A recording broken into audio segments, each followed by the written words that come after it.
Welcome to the 80/20 show presented by your host, Jason Yee.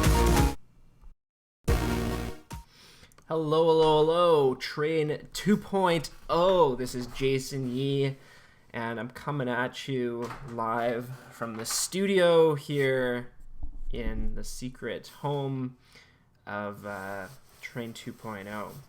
So today I want to talk about, because I was talking about it with someone else yesterday, and it's the psychology of persuasion.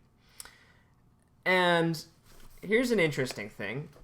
I'm going to open up a little bit of the kimono behind how and why I choose to do what I do. And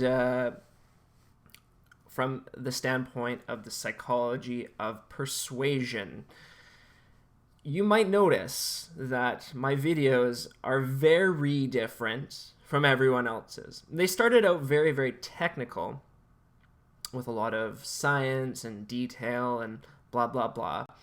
And then you might have noticed, if you watch the last one, there's actually very little detail. You might notice that there's very little instruction. But the associations that are left in your mind are much more powerful than anything I've ever done before. I will tell you exactly what that is, okay? Remember I talk about if-then all the time for creating a player identity, right? Because I know the psychology of persuasion and just psychology says that you link things in your mind, you associate things together in your mind. So there's probably a few things that stick out from the video that you will remember forever. Things like watching the hips, right? Watching and knowing that if someone loses the puck, it's not because of bad hands, it's because of bad hips. I created that association based on the psychology of persuasion. So even though it seems less technical, it was a much more persuasive video than any of my early technical stuff.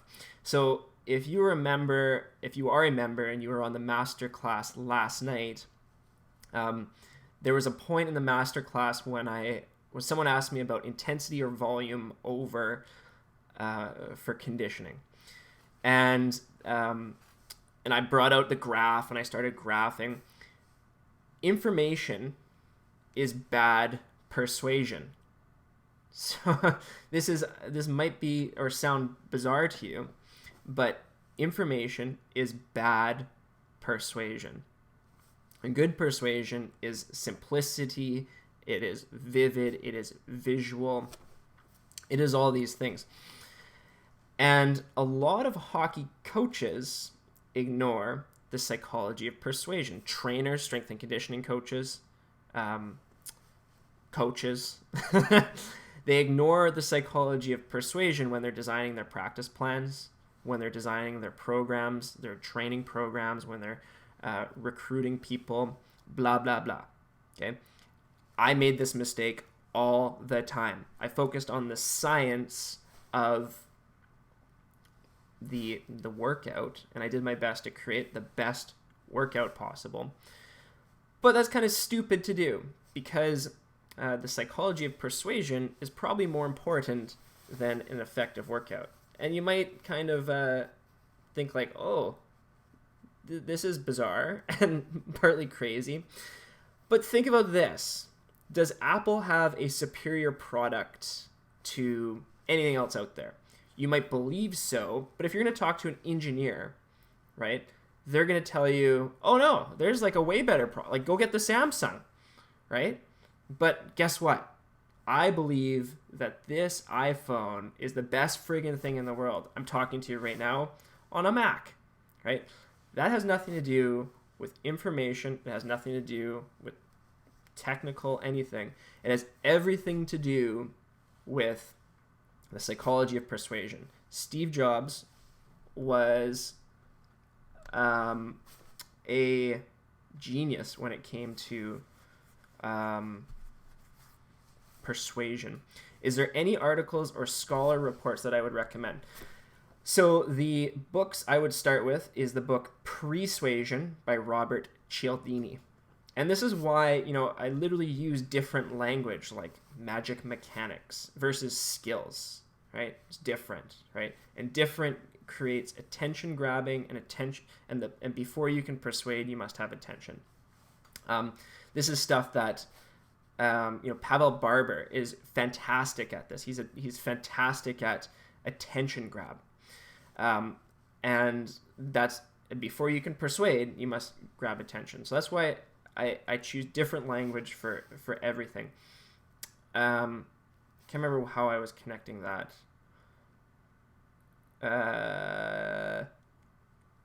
Anyway, the book for you to read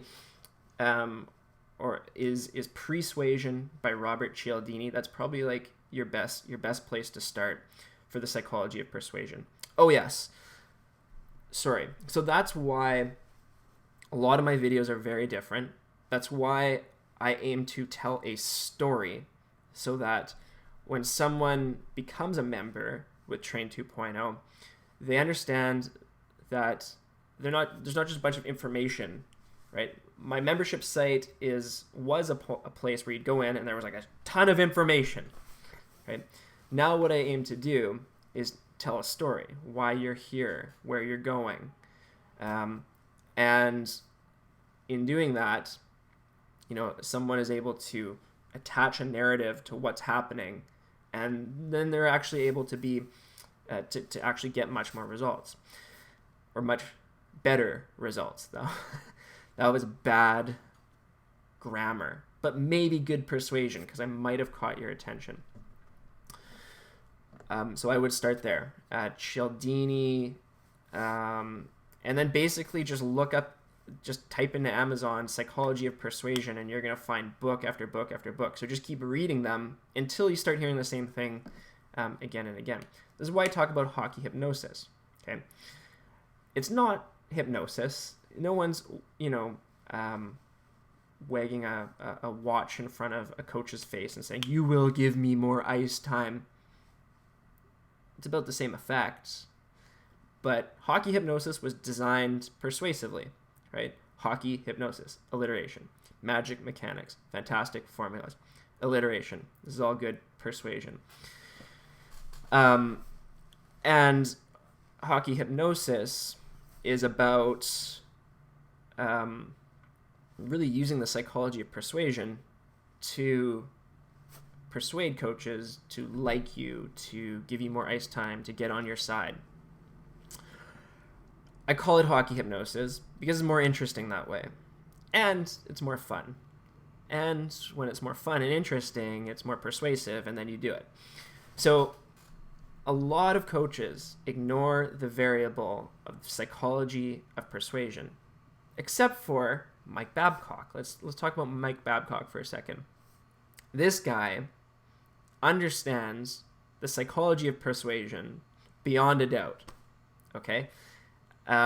There's just simply, and he understands the technical, right? So you have to have both.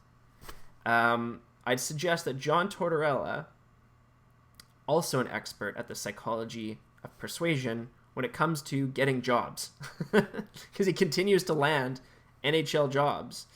So he's good on some level at persuading management to give him jobs.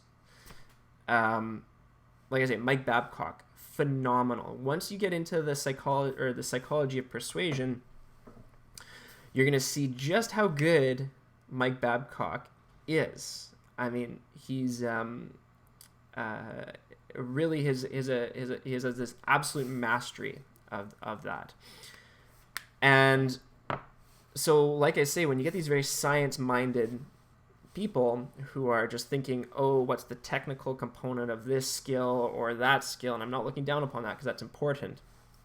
I'll talk about how that ties in a second. But if they ignore the variable of the psychology of persuasion, you're kind of screwed. I'll give you my examples. For years, I focused on coming up with the perfect workout program. And maybe I came close. I don't know. Like my guess is if you do a workout session with me, or you work out a summer with me, you'll outperform everyone that you had in the summer. And so I say that kind of lightly, but that's a big deal. A lot of people would work really hard to get that. I use the science of strength and conditioning to inform my approach. And my secrets are high intensity interval training, properly loading with proper technique, and some reasonable exercise selection, and results. Whoa. But that said, when I was purely trying to optimize the science of the programming, a bizarre thing happened. Is the kids would come in, and because if you're actually doing things optimally from a scientific standpoint, you most of the time don't need to shit kick people, right? It's actually like very, very, it's usually quick. It's actually less effort. But at the end of the workout, the players didn't feel like they'd worked out. And that was a problem, right? And you're going to get some like wise coaches who don't have a ton of like the science background, who think it's all mental. And they understand this anyway, right? They just kind of kick the shit out of kids or players and know that player is going to go into camp thinking like, I did a bunch of intense shit this summer, so I'm ready to rock. That's not a very good approach either, right? That's all psychology without even really understanding science in general, right? So my aim is to give the best scientific program, but then also optimize for the psychology of persuasion. So here are a few things I do with an off-ice training program, let's say, is get some quick wins, right? Make it simple, and then make it appear like they're doing something wild to prepare themselves beyond anyone else, right? So kind of like simplicity, differentiation, and I can't remember the other one. Oh yeah, quick wins. So that's kind of what I aim to do now, because if you can show results like, hey, FYI, you started at 200 pounds, now you're at 300 pounds. They go, wow, it's working, right? If you do something kind of crazy, right, like breathing through different nostrils and Wim Hof stuff, right, now they think they're differentiated, right? And then simple, it has to be simple, because if it's there's any complexity at all, right, you lose people, right? They get frustrated. And so I don't really aim to optimize the actual result anymore. I aim to optimize the perception of the result. And this might sound silly, but if you look at this, if you're a man of science, if you're a person of science, a woman of science, I think I look at my audience, it's like 96% men, so I'm pretty safe to say if you're a man of science, and you ignore the science of psychology, not really a person of science. So now, of course, getting those quick wins, getting the result to then draw attention to, then you need to know the technical behind it, right? So when I design a session, an on-ice session, I'll give you an example. I was with a junior A player the other day, and I watched him, asked, what's your 3 goals? He said, I need to improve my shot from the point. I need to work on dangling at the blue line, and then, I don't know, something else. Anyway, so I got him to like stick handle, shoot, blah, blah, blah. And again, this is the psychology of persuasion. And you'll see how this all kind of tumbles together. So the first thing I do with this player is when I see him shoot, stick handle, everything, pretty good stick handler, reasonable like strength, or like actually really good strength, doing puck protection on the wall, blah, blah, blah. But his shot, I could see he was really strong. He had all the mechanics, but he was missing the pendulum effect, which I cover in the membership area, which everyone's using to great success. I show him, so I look at the shot, and I know right away, boom. If we do the shot first, this guy is going to be, he's going to see a huge win really quick off the shot. Right, we're going to see a big difference. He's going to feel, hear a big difference right away. So what I said to him, I watched him shoot. I knew he could do it. I knew exactly what technical things to show him. And I said to him, I brought him over. I said, FYI, we're going to go from your kind of muffin of a shot to like an NHL shot in about 10 minutes here. And let me show you what to do. And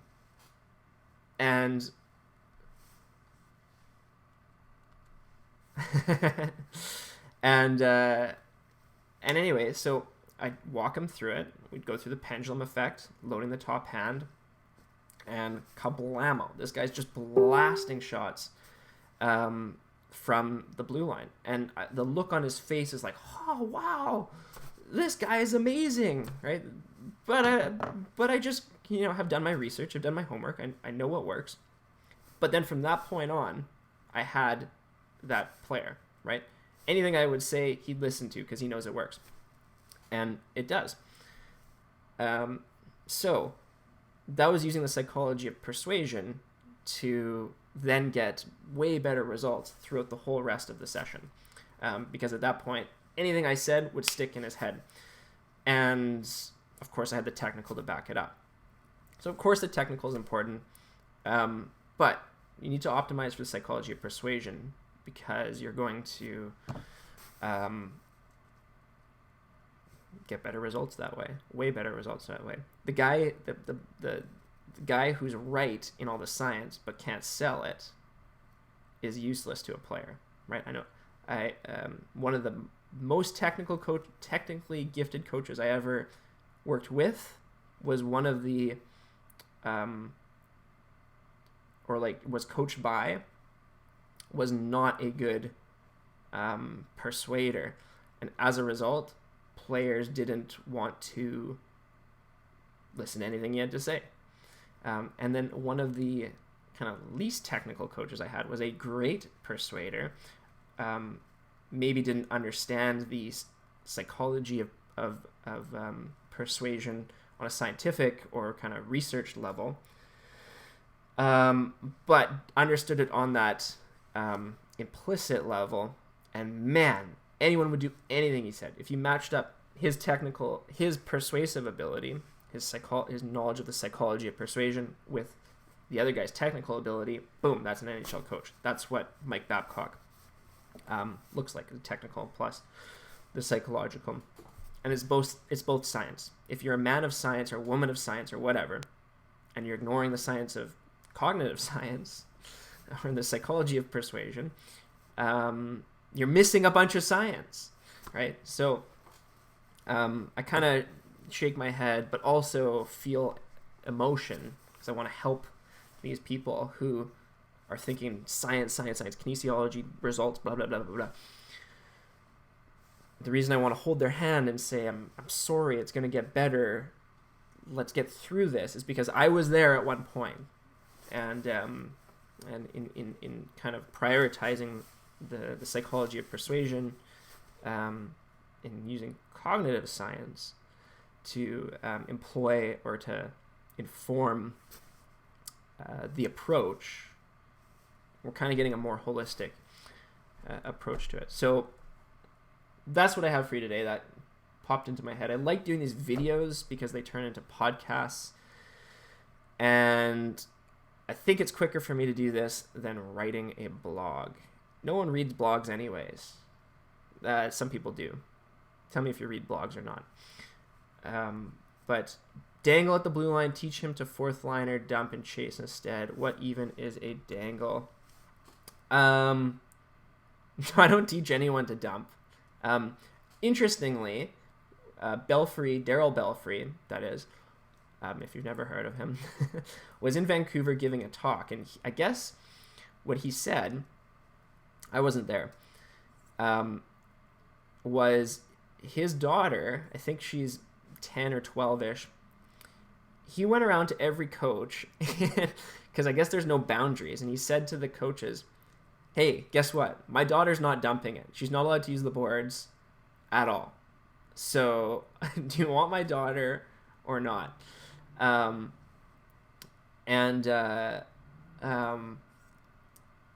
so that's his like experiment is to have his daughter never use the boards.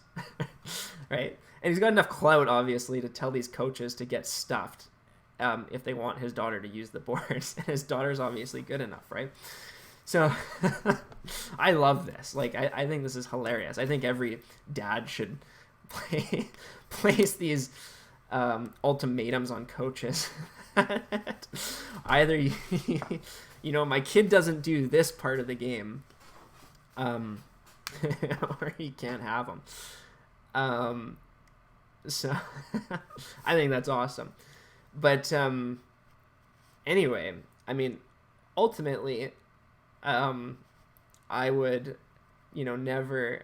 No, I knew that was a joke, Ross. You're good. But you know, ideally, I essentially never teach kids to dump, ever. I might have at one point. And you know, Belfry, you know, is obviously not into that much either. But that's you know, probably where I got my influence on that is you know, you're much more resourceful as a player to if you can make something happen without a dump or a chip or a rim, because those things are, as we like to call them, punts, and a punt is a 50-50 scenario, which is worse, obviously, than a 100% scenario. And by the odds, I'm meaning keeping possession or possibly keeping possession. Well, punt is going to be a 50-50 scenario where you may lose it, you may keep it, and the making a play is going to be closer to 100% than 50-50. That seems like good math to me. Okay, if you guys have any questions, you might want to ask them now, because otherwise I've got stuff to do today, but I wanted to quickly come on because I haven't come on in a while. Yeah, the soft chip and slew foot defender. I like that one a lot.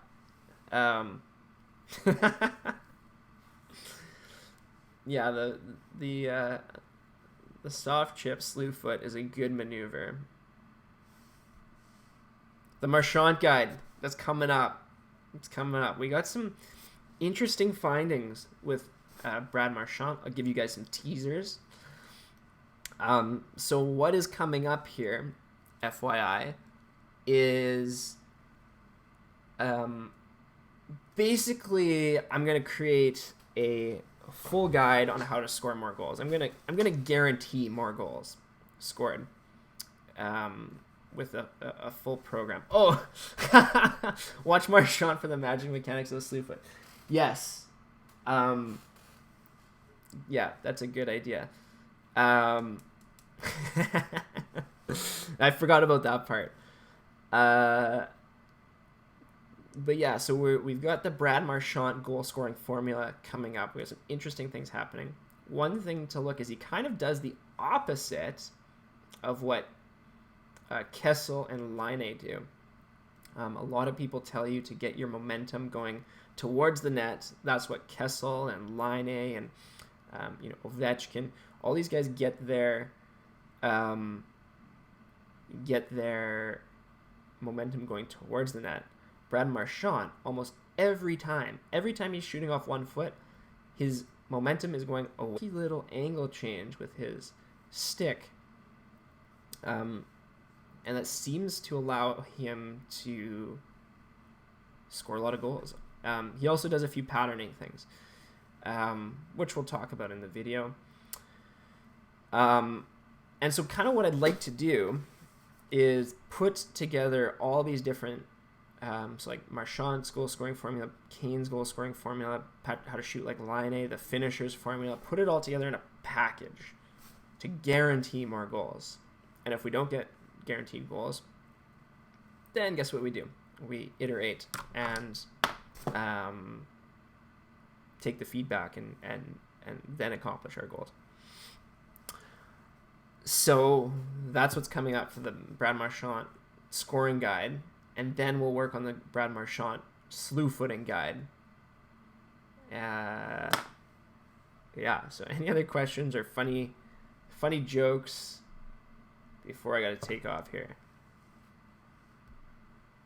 Tyler, you know what? That's hilarious. Because I was just researching with one of my very helpful research apprentices, Patrice Bergeron's face-off mechanics, and I need to do the other guy who's not bad at face-offs is Manny Malhotra, and he's in Vancouver with me, so maybe I gotta hook up with him because he legitimately actually showed me face-off mechanics at one UBC practice when the Canucks were with us, and it's dynamite. His way of doing it is very good. I can beat normal centers as a defenseman who's never taken centers, just based off of Malhotra's mechanics. So maybe I need to. We'll study a bit of both. It's very, very useful to.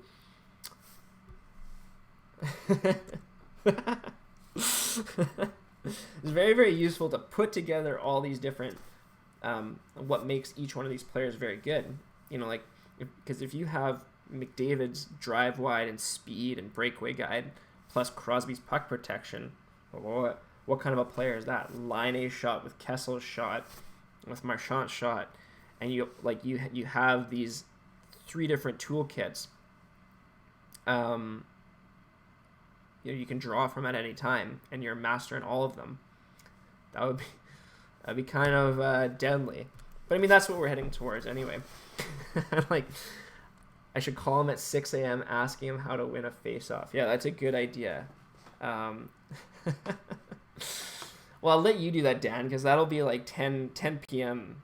in Newfoundland for you. So you call him at 10 p.m. and it'll wake him up at 6 a.m. All right. If you guys are watching, you guys can re-listen to this on iTunes. The link is in the description here. If you haven't already, subscribe to the show on iTunes because you'll get updated when there's a new episode. You can listen to it in the car, listen to it while you're mowing the lawn, whatever you want to do. Just like when I was working, as a manual laborer, weed whacking and driving lawnmowers and stuff, I would always throw on podcasts. And it's a great way to get edumacated as you're doing mindless work. So that's what I did. And, maybe this podcast would be semi-interesting. So I've got some cool guests coming up soon. So stay tuned. Keep tuned. I'm just going to keep on surprising people as to when I go on. I'm not going to schedule anything because it's more fun that way for me. Maybe not for you. And the psychology of persuasion would say that variable rewards are more addictive than than the type of rewards that you can predict. Variable versus scheduled. Scheduled reinforcement. Variable reinforcement, much more powerful. So that's why I'm going to keep it random, baby. Keep it random. Okay, I'm going to play the outro. Thanks very much for watching today. Check out the podcast. Stay tuned. We'll see you another time. Thank you for watching and listening to the 80/20 show hosted by Jason Yee. Be sure to check out more at